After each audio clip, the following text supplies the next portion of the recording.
چرا بیشتر افراد در درس خواندن نتیجه نمیگیرند؟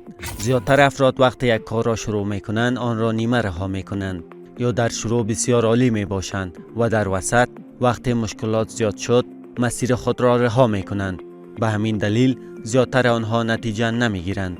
برای شما 4 عامل اساسی که مانع رسیدن شما به هدف می شود را بیان می کنم. اول، نداشتن هدف مشخص از مطالعه. شما باید هدف مطالعه خود را بدانید که مطالعه شما برای افزایش مهارت است یا پول سازی. اگر توقع شما بیجا باشد شما ناامید و درمانده می شوید.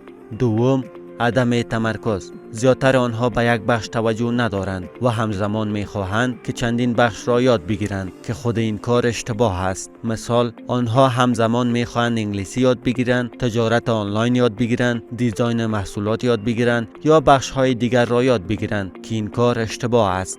شما اول باید مقصد و مسیر خود را مشخص کنید. بعد می توانید به موفقیت برسید. یک بخش را پیش ببرید و صحیح پیش ببرید. سوم، عدم اطمینان. آنها بالای خود باور کافی ندارند. اگر در زندگی می خواهید به موفقیت برسید، اول باید بالای تصمیم های خود حاکم باشید. کار خود را جدی بگیرید. جدی گرفتن به معنای این نیست که خود را دیوانه بسازید. به این معناست که آن کار را در هر شرایط انجام دهید. نظم و دیسیپلین داشته باشید. اگر مریض بودید، خسته بودید یا ناراحت بودید، اما به کار خود ادامه دهید. کم ادامه دهید اما ادامه دهید. چهارم، نداشتن انضباط. اگر در زندگی نظم نداشته باشید موفق نمی شوید. داشتن نظم یعنی شما یک ساعت تنظیم شده دارید که در وقتهای تنظیم شده شما را از خواب بیدار می کند. نظم یعنی در یک وقت مشخص هر شب یا هر روز شما آن کار را انجام می دهید. قدم های کوچک موفقیت های بزرگ می سازند. دوستان عزیز، به یاد داشته باشید اگر این 4 نکته را که برای شما گفتم در نظر داشته باشید حتما از کار خود نتیجه خوبتر و بهتر میگیرید. برای این که بدانم این 4 نکته را در زندگی خود مراعات میکنید یا نه، خلاصه 4 نکته را برای من بنویسید. تا ویدیوی بعدی، خدا نگهدار.